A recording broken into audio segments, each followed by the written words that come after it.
Jadi, kalau kita terus-terusan berprasangka buruk dengan apa yang kita alami, dengan apa yang kita rasakan, maka keburukan itu yang akan terjadi. Contoh kayak pertanyaan yang tadi ya, katanya di kamar sering ada pasir dan lain sebagainya. Ya, kalau prasangka kita baik, pasti akan menjadikan kebaikan. Kalau prasangka kita buruk, akan mendatangkan keburukan. Kalau prasangka kita baik, oh mungkin ada pasir jatuh dari atap atau apa. Udah, sugestinya kita arahkan ke prasangka baik aja. Sugesti kita arahkan ke prasangka baik aja teman-teman. Karena gini teman-teman, sihir itu dia akan kuat kalau kita respon. Sihir akan melemah jika kita abaikan. Paham nggak maksudnya? Jadi kalau semisal memang betul itu terkena sihir, sihir itu akan menguat jika kita respon. Sihir itu akan melemah jika kita abaikan. Paham nggak maksudnya? Contoh gini, ada penjual nawarin dagangan ke kita. Kalau kita respon, dia akan tetap terus nawarin. Namun kalau kita abaikan, cukup sekali dia nawarin. Kalau kita udah cuek, dia mau nawarin kayak gimana, dia akhirnya mental sendiri. Paham nggak maksudnya? Jadi sihir itu, kalau kita respon terus, dia akan semakin kuat. Karena apa? Dalam Al-Quran jelas, kelemahan iman manusia akan memperkuat kekuatan mereka. Jadi jelas kan, jadi kalau kitanya sendiri takut, kitanya sendiri prasangka buruk, kitanya sendiri cemas, kitanya sendiri khawatir, justru kekuatan mereka semakin besar. Tapi kalau kitanya abaikan aja, kita cuekin aja, prasangka baik terus sama Allah, itu justru akan melemahkan mereka. Nah, ini yang jarang orang ketahui. Justru kalau kita terus-terusan berfokus kepada hal itu, dia akan semakin kuat. Namun kalau kita abaikan, dia akan melemah, teman-teman. Dia akan melemah. Dan itulah yang terjadi. Dan itu pula yang kami ajarkan kepada jamaah dan pasien-pasien yang datang ke tempat kami. Ya, seperti itu. Cara cueknya gimana, Ustaz? Kalau masih ada sensasi fisik. Cara cueknya gini, teman-teman. Nah, ini. Allah tidak akan merubah suatu kaum sebelum ia merubah dirinya sendiri. Itu ayatnya. Jadi kita rubah dari diri kita sendiri. Ketika sakit kepala, oh ini capek, gara-gara capek tadi, oh saya pijitin aja, kompres hangat. Udah pikiran kita positif aja. Pusing dikit, wah santetnya masuk ini. Masuk beneran, sakit beneran. Kemudian kita ngerasain perut sakit, jangan-jangan pengaruh sihir ini masih ada. Jangan dipikirkan ke sana, oh perut sakit, oh mungkin saya harus makan. Terus berpola pikir yang positif. Berpola pikir yang positif, jangan arahkan pikiran kita ke sana. Karena gini teman-teman, kasus contoh kemarin. Jadi singkat cerita ya, ada anak muda usia SMA. Dia putus cinta sama pacarnya. Kemudian marah-marah di tempat tongkrongan dia marah-marah, bawanya kesel jengkel. Karena putusnya itu kata teman-temannya, si perempuannya sama laki-laki lain. Nah, dia pulang ke rumah, posisi bapaknya lagi marah. Ditambah lagi dia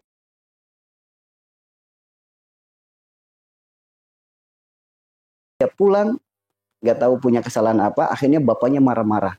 Singkat cerita, kalut nih, tahu kalut? Nah, akhirnya lari, mau menabrakkan diri ke kereta, karena kebetulan daerah kami dekat dengan kereta api. Nah, akhirnya ditarik sama teman-temannya. Akhirnya dia teriak-teriak. Dia teriak-teriak itu meluapkan amarah yang terpendam. Nah, orang yang nggak tahu dianggapnya kesurupan. Makanya kemarin waktu pengobatan live, tiba-tiba saya matikan. Karena saat itu ada yang datang untuk minta tolong, ada yang kesurupan katanya gitu kan. Nah begitu saya datang, ini bukan kesurupan. Ini orang marah yang dia sendiri tidak tahu cara meluapkan amarahnya seperti apa. Oh, waktu saya datang udah ada yang tuh, bapak-bapak tua mencetin jempol, mencetin kaki, mencetin mana-mana dipencetin sampai ada yang lecet ya di sini. Ini teman-teman, ketika ada orang kasusnya seperti itu, jangan langsung main pencet. Kasihan nanti bisa biru-biru dipencetin, segala jari dipencet, jari kaki dipencet. Nggak ngaruh, kayak gitu tuh nggak ngaruh apa-apa. Yang ada akan mempersakit anaknya. Ya ini kebiasaan buruk masyarakat kita. Ketika ada yang kesurupan, langsung buru-buru dipencet di tangannya, dipencet di jarinya, dipencet di jari kakinya. Ini kebiasaan buruk. Itu nggak ngaruh apa-apa teman-teman. Yang ada hanya menyakiti jasadnya saja. Bukan seperti itu cara penanganannya. Bukan. Cara penanganannya apa? Sadarkan dulu orangnya. Caranya bagaimana? Cukup kita panggil namanya. Kita panggil si fulan, panggil. Buka mata, buka mata. Kalau udah buka mata, sadar kok dia. Jadi nggak perlu pakai mantra yang simsalabim, abrakadabra atau apapun itu, atau dipencet-pencet kakinya, jarinya, nggak perlu. Nggak perlu. Nah, dia udah terlanjur marah, bahkan udah kalut. Nah, ketika ia sadar diri, dia rasa malu. Makanya apa? Seakan-akan kesurupan, seakan-akan apa. Nah, ini penyakitnya umar akhir zaman tuh kayak gini. Nanti arahnya apa-apa tuh jadi dikait-kaitkan dengan yang goib, nanti skizofrenia. Nah, secara medis namanya skizofrenia. Makanya gini teman-teman, ya. Kalau kita terusnya berprasangka baik, pasti akan melahirkan kebaikan. Kalau kita berpikirnya malah buruk, pasti itu akan jadi keburukan. Ya, udah kalau kita sakit, dah. Makanya gini, pentingnya kita membelajar Al-Quran. Dalam Al-Quran disebutkan, Allahu nurus samawati wal ard, masanuruhi kamiskatin fiha misbah, al-misbahu fi jujajah. Hayu, kita mulai, kita rubah tuh. Ke pola pikir primitifnya kita rubah. Pola pikir primitif, pola pikir zaman dulunya kita rubah. Dalam Al-Quran sudah disebutkan, tubuh manusia itu ada terdiri dari 3 unsur. Yang pertama namanya unsur miskat. Ada dalam Al-Quran surat An-Nur ayat 35. Yang mau membantah silakan. Yang pertama namanya miskat. Miskat itu adalah sebuah alam yang tidak tembus oleh cahaya. Itu adalah alam raga, alam jasad. Alam raga, alam jasad ini dipelajari ilmunya oleh dunia medis. Oleh ilmu kedokteran. Ini namanya jantung, ini namanya lambung, ini namanya paru, ini namanya mata, ini namanya syaraf, ini namanya tulang. Itu dipelajari oleh ilmu kedokteran. Dipelajari oleh ilmu alternatif. Pijat, refleksi, dan lain sebagainya. Kemudian ada satu lagi, al-jujajah. Al-jujajah itu jiwa, akal, hati, dan ruh. Disebutnya ruhani. Berkaitan dengan sifat, perilaku, dan perbuatan. Kemudian ada satu lagi namanya misbah. Misbah itu nurani, nur ilahi, sering disebutnya kolbu. Rasulullah bersabda, kalau ini sakit, semuanya akan sakit. Kalau ininya buruk, semuanya akan buruk. Kalau ininya baik, semuanya akan ikut baik. Ya, ini jelas, sesuai ayat ada dalam Al-Quran. Sesuai hadis ada dalam sunnah Nabi kita. Ya, jadi kalau ininya baik, semuanya baik. Kalau ininya buruk, semuanya buruk. Maka kalau kita memang benar-benar orang yang beriman, kalau jasad kita ada penyakit, pasti ruhani kita ada yang sakit. Adanya ruhani kita sakit pasti karena kolbu kita ada penyakit. Bagi yang beriman tidak fokus berprasangka buruk. Bagi yang beriman akan menemukan solusi. Kalau sakitnya jasmani silakan ikhtiarkan ke medis. Silakan ke dokter. Silakan minum obat. Silakan minum herbal. Silakan dengan terapi. Itu kalau secara jasmani. Nah, secara ruhani rubah sifat kita, rubah perilaku kita, rubah perbuatan kita. Jasmaninya diikhtiarkan, ruhaninya didahulukan. Ketika ini dua-duanya dalam proses perbaikan, maka kesembuhan pasti datang. Pasti teman-teman. Ini kalau kita merujuknya ilmu dari Al-Quran dan sunnah Nabi kita. Namun kalau Anda mau ngikutin ilmu-ilmu yang katanya mitos, ataupun dongeng, ataupun apa tuh. Apalagi selain mitos tuh, sebuah kepercayaan di lingkungan kita yang gak ada dasarnya dalam Al-Quran dan sunnah, ya nanti kita pikirannya malah kacau kemana-mana teman-teman. Paham gak maksudnya? Jadi kalau kita sakit nih, sakit kepala, oh iya secara medis sakit kepala itu mungkin karena ada darah tinggi dan lain sebagainya. Itu secara jasmaninya. Secara ruhaninya, sakit kepala itu dari mana datangnya? Kepala, wilayah di atas leher, disebutnya perkara dunia. Banyak pikiran, ketakutan, kekhawatiran, kecemasan perkara dunia. Itu kalau dari ruhaninya. Lantas bagaimana jalan sembuhnya? Kolbunya ditata. Berarti mulai saat ini beban pikiran dikurangi. Kenapa? Semakin banyak beban pikiran bukan menyelesaikan masalah. Yang ada akan mempertambah masalah dalam organ tubuh. Dari mulai banyak pikiran, banyak kekhawatiran, banyak kecemasan, banyak ketakutan, makan tidak enak, tidur tidak nyenyak, makan jadi tidak teratur, nanti muncul gejala asam lambung. Pikiran sepaneng, otot-otot jadi pada kaku. Giliran ada penyakit kayak gitu, kok munculnya prasangka buruk? Pasti keburukan akan terjadi. Saya sakit gara-gara santet, saya sakit gara-gara sihir, saya sakit gara-gara makanan, saya sakit gara-gara lewat jembatan. Kalau hasilnya prasangka buruk, nggak akan sembuh penyakitnya teman-teman. Kenapa saya katakan nggak akan sembuh? Kok seberani itu statementnya? Karena gini teman-teman, prasangka buruk itu penyakitnya hati. Prasangka buruk itu menghijabi hati. Sedangkan hati satu-satunya alat komunikasi kita dengan Allah. Hati perantara hubungan kita dengan Allah. Kalau hati kita tertutup, apa kabar dengan doa kita? Inilah pentingnya kita memahami tazkiyatun nafas teman-teman. Inilah pentingnya. Jadi sakit itu tidak melulu tentang apa obatnya. Sakit itu tidak melulu tentang apa obatnya. Bagaimana cara kita merubah sifat kita, perilaku kita, perbuatan kita. Kalau sakit hanya melulu tentang perkara obat, apa hikmah di balik penyakit? Apakah Allah nitipkan kita penyakit cuma hanya nyuruh carilah obat terbaik? Enggak kan? Apakah Allah titipkan kita penyakit, Allah sedang ngasih kuis obat apa untuk penyakit ini? Enggak kan? Atau mungkin kita lagi disuruh sama Allah silakan ikhtiar yang terbaik? Enggak kan? Allah titipkan kepada kita penyakit, Allah berfirman dalam Al-Quran surat At-Tahrim ayat 8. Apa firman Allah? Ya ayyuhalladzina amanu tubu ilallahi taubatan nasuha. Justru perintah Allah nyuruh kita tobat, bukan berobat. Allah perintahkan untuk kita tobat, bukan sibuk ikhtiar. Tobat dulu yang dikedepankan. Karena kalau kita bicara sembuh, Allah udah jawab. Dalam Al-Quran surat Asy-Syu'ara ayat 80. Sok dibuka Al-Qurannya. Wa idza maritu fahuwa yasfin. Sembuh itu milik Allah. Obat itu milik Allah. Pertolongan itu milik Allah. Allah maha segala-galanya. Allah di mana? Allah berfirman, aku dekat. Sedekat urat nadimu. Sedekat urat lehermu. Kenapa ada Allah yang maha segala-galanya? Kenapa nggak didekatin dulu? Malah sibuk nyari obat ke sana, nyari ikhtiar ke sini, nyari kemana-mana. Kepada Allahnya dulu yang harusnya kita perbaiki. Kalau kita udah perbaiki kesalahan kita kepada Allah, kita sudah mohon ampun dari segala kesalahan dan dosa-dosa kita. Kita buktikan perubahan itu, kita berdoa, ya Allah Engkau yang maha menyembuhkan.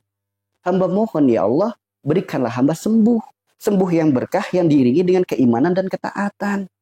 Jika Allah sudah ampuni dosa kita, Allah menerima doa kita, apapun jalan sembuh kita pasti diberikan kemudahan oleh Allah.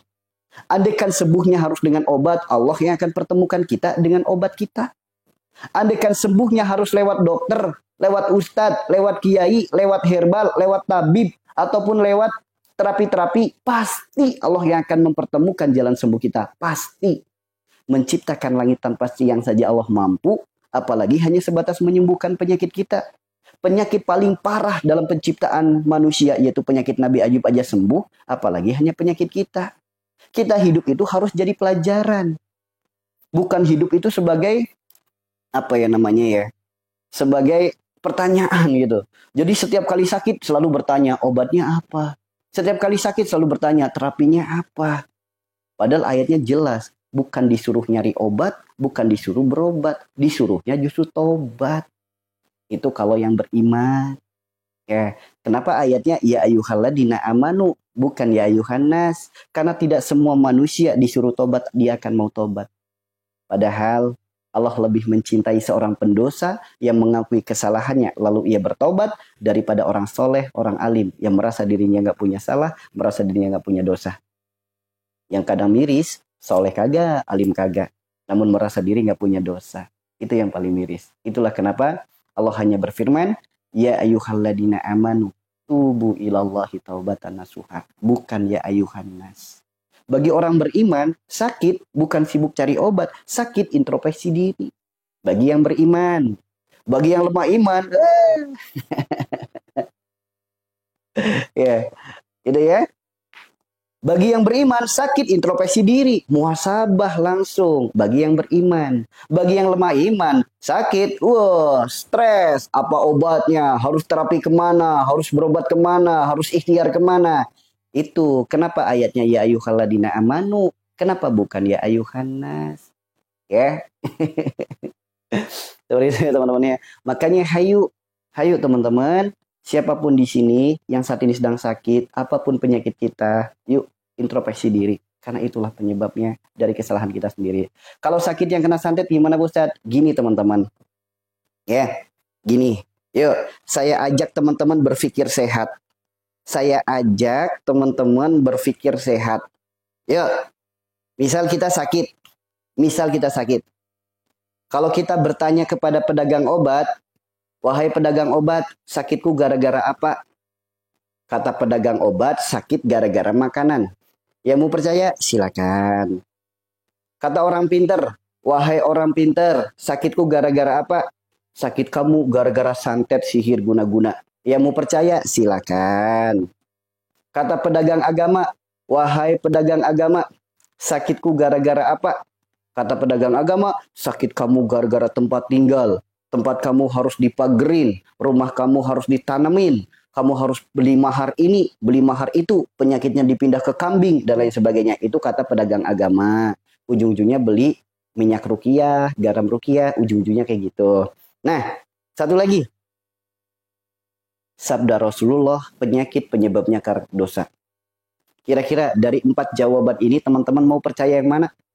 Mau percaya kata pedagang obat, mau percaya kata orang pinter, mau percaya kata pedagang agama, atau mau percaya sabda Rasulullah? Mau percaya yang mana? Itu hak teman-teman masing-masing. Ya, itu hak teman masing-masing. Itu hak teman-teman masing-masing. Mau percaya yang mana? Percaya yang mana? Silakan. Kata pedagang obat gara-gara makanan. Kata pedagang agama gara-gara tempat tinggal, ujung-ujungnya mahar, beli ruqyah, dan lain sebagainya. Kata orang pintar dari santet sihir guna-guna. Sabda Rasulullah dari dosa. Kira-kira teman-teman mau percaya yang mana? Pilihan ada pada diri masing-masing. Silakan. Ya, silakan. Karena ini terkait kepercayaan.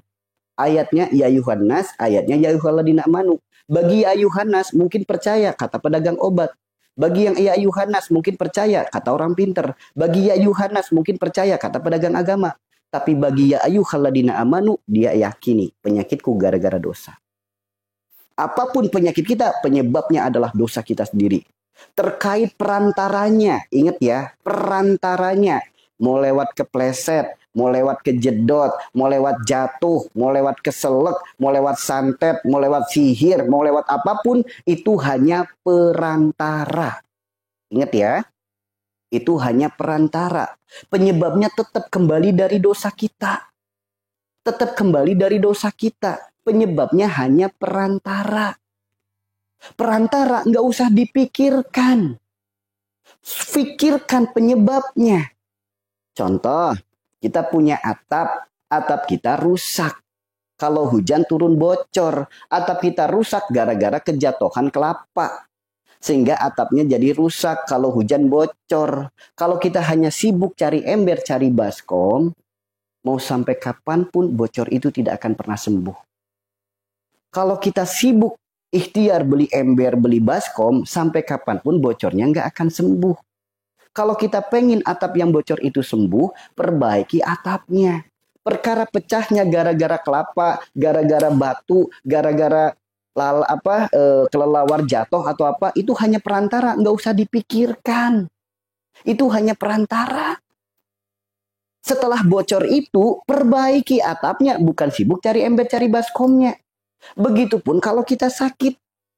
Ya, perantaranya lewat apapun nggak usah dipikirkan. Itu hanya perantara. Ya, itu hanya perantara. Kalau kita hanya sibuk berobat, sibuk ikhtiar, sibuk terapi, sedangkan penyebabnya nggak diperbaiki, mau sampai kapanpun nggak akan sembuh, teman-teman. Ayo berpikir yang sehat, berpikir yang waras. Nah, dari sini mulai paham nggak, teman-teman? Dari sini mulai paham nggak? Ini yang jarang teman-teman pahami, jarang masyarakat ketahui, jarang sekali, ya, jarang. Jadi sakit. Perantaranya lewat apapun, gak usah dipermasalahkan perantaranya. Karena itu semuanya hak prerogatif Allah. Jika Allah tidak izinkan, tidak akan mungkin terjadi. Itu ya. Jika Allah tidak izinkan, tidak akan mungkin terjadi. Kenapa itu terjadi? Karena Allah izinkan. Jadi terkait tentang perantara, gak usah dipikir pusing. Gak usah diambil pusing. Mau perantaranya lewat apapun, gak usah dipikirkan itu mah. Itu hanya sifatnya perantara saja. Oke? Nah, perantaranya nggak usah diambil pusing, nggak usah jadi hal-hal yang gimana-gimana. Yang harus kita pikirkan penyebabnya. Ya, penyebabnya. Penyebabnya apa? Dosa. Gerbangnya dosa itu apa? Sifat, perilaku, perbuatan. Paham di sini? Sifat, perilaku, perbuatan. Bagi yang beriman, sakit, perbaiki sifat, perbaiki perilaku, perbaiki perbuatan. Perantaranya lewat apa? Enggak dipikirkan. Ya. Kemudian jasadnya diikhtiarkan. Bisa ke dokter, bisa minum obat, bisa minum herbal. Ikhtiar apapun diperbolehkan. Selagi tidak keluar dari syariat agama. Namun bagi orang yang belum beriman atau yang lemah imannya, Dia hanya sibuk memikirkan perantaranya saja. Oh, gara-gara makan ini. Oh, gara-gara santet. Oh, gara-gara tempat tinggal. Dia hanya sibuk memikirkan perantaranya saja. Perantaranya dipikir karena mau sampai kapan gak akan selesai, teman-teman. Yuk, sing sadar, sing waras. Perantara nggak usah dipikirkan. Perantara nggak usah dipikirkan. Cukup introspeksi diri yang kita kedepankan. Ya, jadi perantaranya nggak usah dipikirkan. Mau lewat makanan, kek, mau lewat santet, kek, mau lewat sihir, kek, mau lewat apapun. Itu hanya perantara. Karena itu semua hak prerogatif Allah. Jika Allah tidak izinkan, gak akan mungkin terjadi, teman-teman. Daun yang jatuh saja atas izin Allah. Perantara penyakit atas izin Allah. Yang Allah suka-suka Allah dong. Maunya lewat makanan kek, mau lewat santet kek, mau lewat guna-guna kek, mau lewat kepleset, mau lewat kejedot, itu hak prerogatif Allah. Ya, tidak ada yang kebetulan, teman-teman. Oke? Seperti itu ya. Jadi dari sini paham, nggak usah dipikirkan perantaranya. Mau santet kek, mau guna-guna kek, mau makanan kek, mau apapun, nggak penting memikirkan perantara. Karena nggak akan ketemu solusi. Sedangkan penyebabnya adalah dosa, kenapa nggak dipikirkan dosa apa yang harus diperbaiki? Perantara dipikirin terus, ya kagak akan sembuh-sembuh, teman-teman. Dari sini paham? Ya, ini ya teman-teman ya. Kenapa kok ayatnya ya ayyuhalladzina amanu? Kenapa bukan ya ayyuhan nas? Karena tidak semua manusia meyakini hal seperti ini. Bagi orang beriman, dia meyakini hak prerogatif Allah itu tidak bisa diganggu-gugat. Seperti itu ya teman-teman ya. Jadi seperti itu. Nah, sekarang perhatikan. Terkait perantara, sepakat ya. Perantara nggak usah dibahas. Karena dibahas juga nggak akan ada selesainya. Ujung-ujungnya apa? Perbedaan pendapat, berselisih paham, prasangka buruk, dan lain sebagainya. Ujung-ujungnya hanya seperti itu. Karena itu sifatnya hanya perantara. Ya, contoh. Misal, Bapak kirim paket. Alamatnya salah. Yang ngirim paket kurir. Kurirnya nggak nyampe-nyampe. Yang salah kurirnya apa yang nulis alamatnya. Sok teman-teman. Perantaranya jangan disalahin. Kebanyakan kita yang nyalahin perantara. Ya, kebanyakan kita nyalahin perantara. Perantaranya makanan, makanan yang disalahin. Padahal Allah sudah berfirman, Rabbana ma khalaqta hada batila. Perantaranya santet, santetnya yang dimasalahin. Santetnya yang disalahin. Kenapa diri kita terkena santet? Tuh. Jadi ayo pola pikirnya dirubah. Sing waras, sing sadar, sing iman. Yuk, dilatih. Nah, jika penyebabnya adalah sifat perilaku perbuatan, maka fokus aja perbaiki sifatnya, perilakunya, perbuatannya. Ya, seperti itu. Silakan yang mau nanya, silakan. Ya, paham di sini? Intinya, gak usah dibahas perantaranya. Gak usah diambil pusing perantaranya. Itu hanya perantara saja kok. Poin paling pentingnya adalah sabda Rasulullah. Tidaklah Allah titipkan penyakit, melainkan Allah gugurkan dosa. Ini kenapa ini? Ya tidak mau bilang gitu, udah capek denger juga. Ya udah nggak usah didengerin atuh udah.